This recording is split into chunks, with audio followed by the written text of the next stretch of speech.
But I do have my next guest here in the Navigant Credit Union Broadcast Center. I believe he is around the corner. I think he is the person responsible for bringing Ted Seidel to Rhode Island. Former Union Head, Stephen Day. Hi, how are you? Thanks for coming in. Thank you so This is much the for studio. having me. This is where the magic happens. Awesome studio.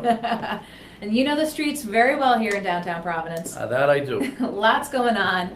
Just talked with Michael Downey about the news that Ted Seidel could be looking to run for Rhode Island Attorney General, just to call in the SEC to investigate the pension fund. What was your reaction when you heard this? Ecstatic, happy, and I think it should happen now. I plan on meeting with Ted, and I think if I can reopen the investigation myself, it only takes a few people to file a formal complaint. And now that Ted has produced the evidence that there's $1 billion of lost revenue to that pension fund because of those hedge funds and because of Gina Raimondo and her insider taking care of, like he said, Wall Street grab. It was taking care of Wall Streeters, not pensioners. She hurt retirees. She's really put a hurt on them at their worst stage. You know, they're supposed to be their golden years, and now they have to worry because of things that she's done. She's done nothing to make it better. Talk with us, because you are really the one responsible for bringing in Ted Seidel to Rhode Island to talk with AFSCME, talk with the unions here, engage in that initial license to steal report that he released in 2013. Walk us through how what he was writing about was first brought to your attention and how you said to yourself, we need to get him up here. Well, I've been following the pension. I was on the pension board in Providence for 8 years as an elected official to that board. And the same problem is in Providence. I think the exciting news that Ted has done here at the state is going to show the same problems, criminal problems in Providence with hedge funds and the way they have literally sucked the money out of the pension fund and hurt pensioners and retirees. So the timeline I'm talking about is I started talking to people about why the hedge funds were a very bad investment. There's no transparency, and it's a gamble. It's a crapshoot. As Ted Seidel brilliantly pointed out, these are a gamble. There's no bet that you can lose $10 million of the $10 million. There's no guarantee of any money coming back to the system. So when I saw that, I started to make some phone calls as to who was able to do that. And Ted has done this in North Carolina. Ted teaches. Ted Seidel, if we can talk about him for 1 second, because that's what turned me on to getting him and calling him and begging him to come into Rhode Island. I told him he would find improprieties, and he said, well, tell me a little more. And then he looked at the Gina stuff. He'd already looked at it because he'd done it in North Carolina. He teaches at the FBI. He teaches white-collar crime and whistleblowing to the FBI at their academy. His credentials are impeccable, and Gina called him nothing more than a blogger. I think that she's going to eat those words hopefully very soon. Talk with us. You hear in social media all the time. I've got you here in the studio. I have to ask the question. You see people say, oh, you unions, you had a good back in the day. You had 6% COLAs. What's your response when you hear people sort of make that chatter saying the unions were too greedy back in the day? They don't understand the history of that pension system, and it wasn't a grab. When I first came on the job in 1980, I was delivering turkey baskets and Christmas presents and food baskets to retirees, retired police and firemen. The chief of the department at the time was making $300 a month, paying for hot medications, paying for his house, his rent. It was deplorable. There needed to be changes to take care of the retirees. So we stepped up as active people, active unions, to try and produce those changes. We lobbied the state. The state house actually passed a bill, and they passed a bill to give those compounded pension benefits to retirees.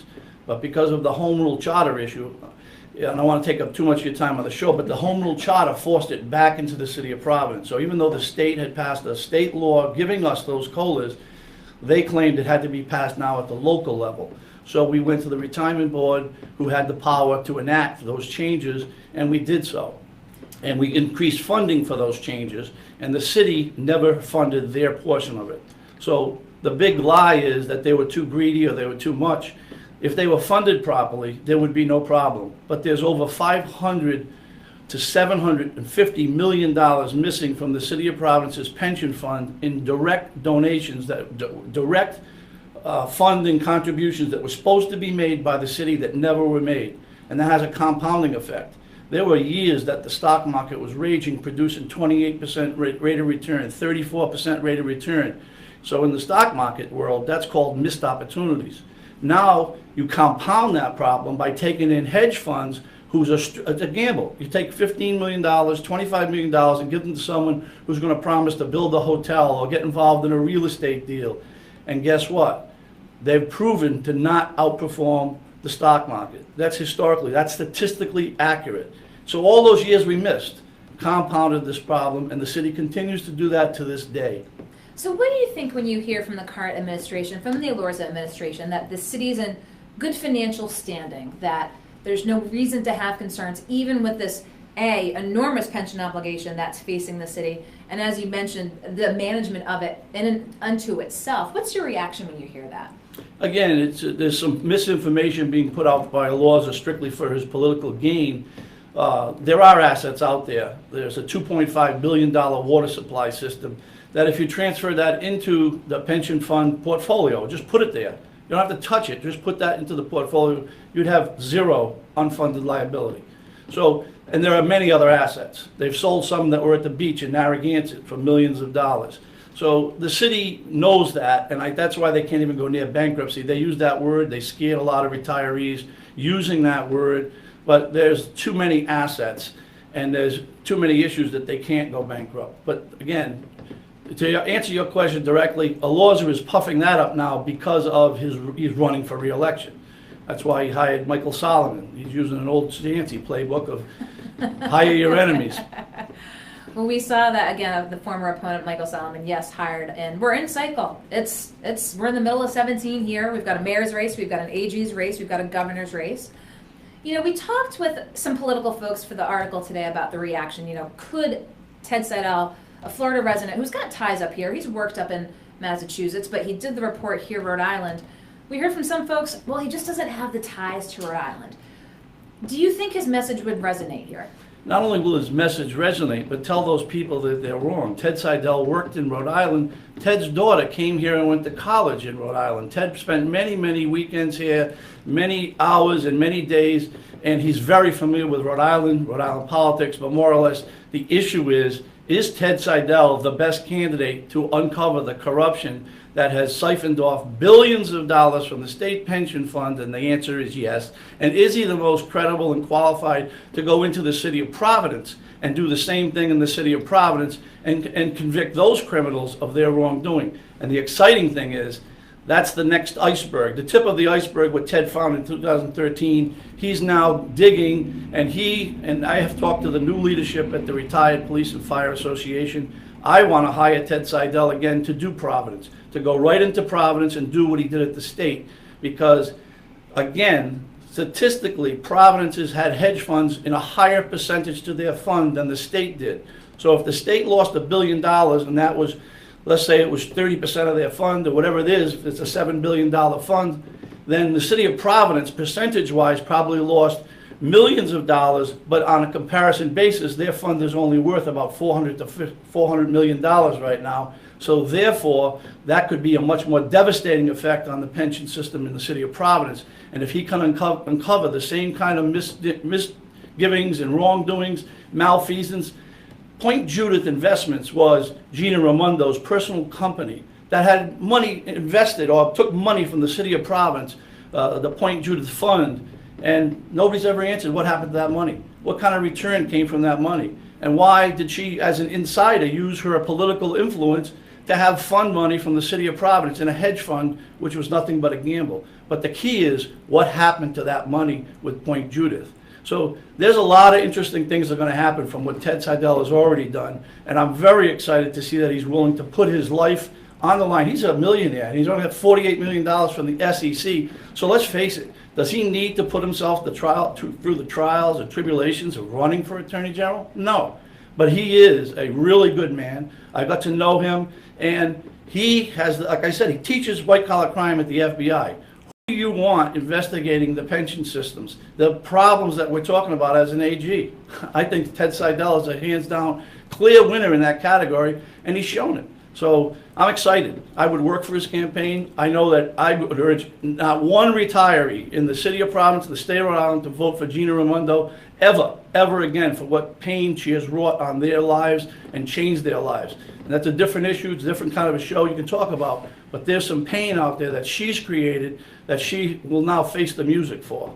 Do you think this will be, and I asked Michael Downey this when he was on before you, Ted's raising all these issues, but if other candidates in the race, do you see this being an issue brought up at debates? Is this going to be a top campaign issue, whether for AG or for governor in 2018? Naturally, they're going to use anything they can to keep a guy like him not from getting into a political position where he might uncover a lot more corruption with his knowledge of investments in buildings and committees. There's all sorts of things that the city of Providence has in their playbook, with council members sitting on Brown University's board of directors receiving money.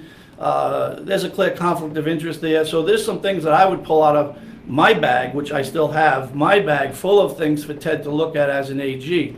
So I don't think that once people realize and they see who Ted Seidel is and they hear that he's the one who uncovered the $1 billion, it's going to be a question of who else wants to jump on board to support him. And anybody credible, anybody who cares about the state of Rhode Island will be voting for Ted Seidel if he so chooses to throw his hat in the ring. Well, as I said, you were really the first one to bring him up.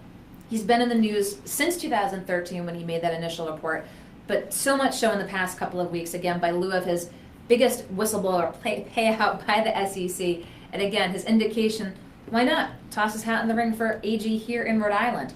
Anything else you want to leave with viewers here while you're in the studio, Stephen? I'm sure we'll be talking with you soon, but before you part, any last words? Yeah, I want to thank Go Local. I want to thank you personally, Kate. You've covered these issues in depth.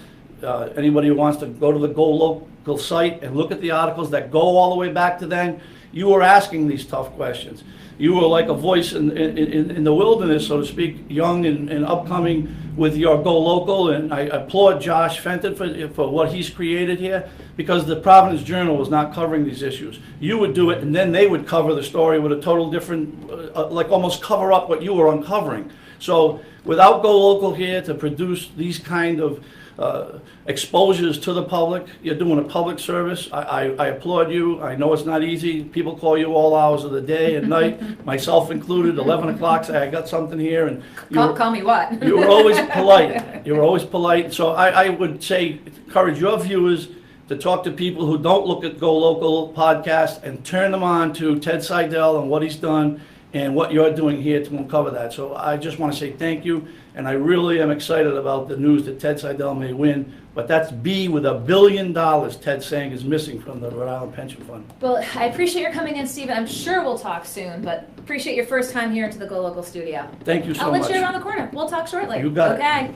Stephen Day was the one who brought Forbes columnist, former SEC lawyer Ted Seidel to Rhode Island back in 2013. As folks know, this is Ted Seidel, conducted the investigation into the pension fund, has a report over 100 pages. You can read it on Go Local. It's called Wall Street's License to Steal. Now, again, as we mentioned, we've been reporting again, Ted Seidel has indicated that he could be interested in running for AG to call on the SEC to come in and investigate what had taken place. Again, read that report. Read what we've reported. I'm sure we'll be bringing more to you here at Go Local in the coming days in Go Local Live.